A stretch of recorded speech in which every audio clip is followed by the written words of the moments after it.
Jobble, jobble, jobble. Come back on it. Toss, two.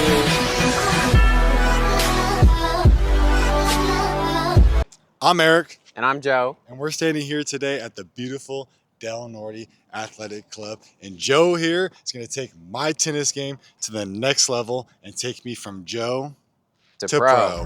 Hey.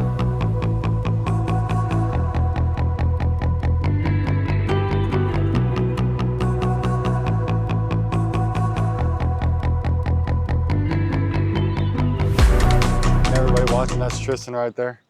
Tristan's filming his stuff. Tristan's going to be helping out too because he's a pro.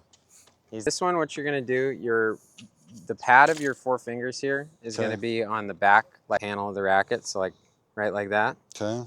And then your thumb is going to go across the edge of the racket right there. Cool. Okay. You're going to take it. It's going to be, so your feet are going to be forward again, so you're going to be just like this. Okay. Right to the side. Okay. Put it right on your hip. Okay. And then what you're going to do, we're going to try and tilt it down as far as we can go without your hand coming off the racket. Sheesh. Okay. And then we're going to tilt it up as far as we can go. Okay.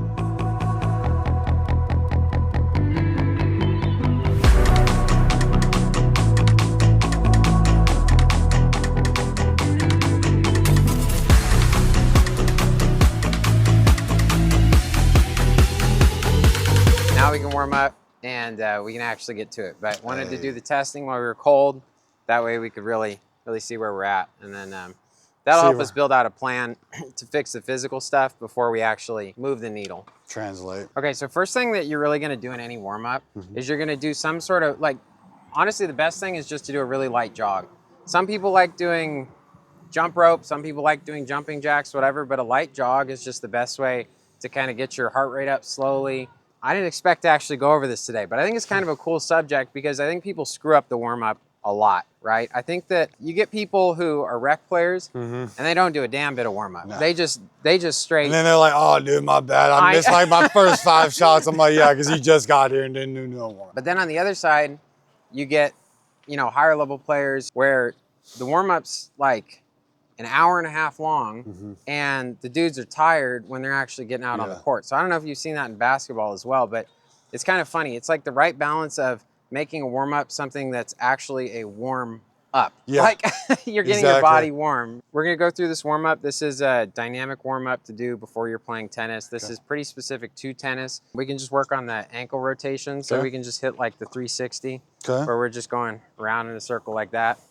Then you can do some where you just go up and then you go back and you just get a little bit of that action. So just the back and forth, just like that.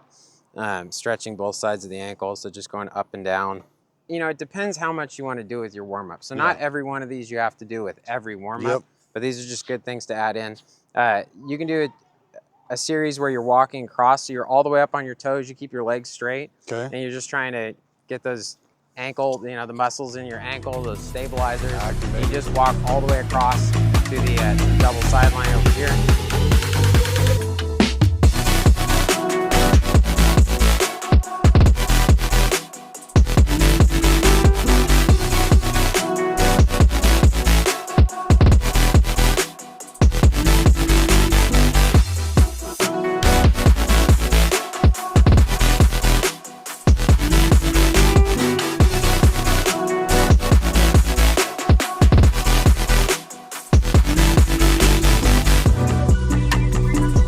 Yeah, so I'm pretty warmed up. I'm breaking the sweat.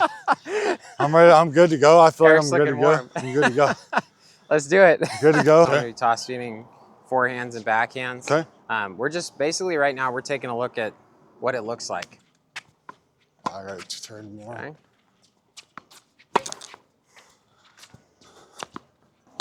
Oh, that's too much. All right.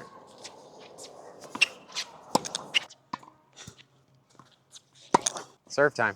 There's the pad of your index finger, so it's the part right below your index finger, and then there's the heel pad of your hand. Okay, so these are the 2 reference points. So whenever I say to line up on a certain number, that's what I'm referring to. Your racket's an octagon, right? So it's got 8 sides. Yep. Top notch right here. So if the racket's on edge, this top one is notch number 1. Yep, exactly. And then you just count to the right. So especially if you're righty, this little one on the side, that's notch 2, notch 3, notch 4, whatever.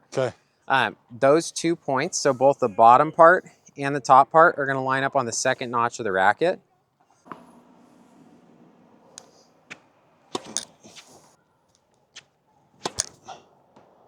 What could you say I could work on? Was there like certain poses I can work on, certain things I can work on in the next week that I don't see you? Yeah, so I think exactly what we just did, like literally exactly what we just did, where you're just standing, tossing, hitting. You can do that from the baseline too, but I don't want you to be too focused on the outcome as far as where the ball's going yet. Yeah. From the baseline, like, yes, we're going to end up in a more pinpoint stance. So we're going to end up in a shot where we're sliding that foot forward. Most likely. We don't have to, but I think that's the direction we're going to go. Where we're sliding that foot forward. But for now, I think if you just stand in a tighter platform stance, so you make sure your feet aren't like too far apart this way or too far apart this way, that's going to be perfect. And you just focus on staying nice and balanced and just getting a rhythm to your upper body. And then I think next time, assuming that, I think we're going to see some progress. I think we're going to see some real progress. But as long as we see that, right, and we start to get some more rhythm with our upper body, we're going to start to bring in the lower body as well. Okay, and then that's when it's going to get cool.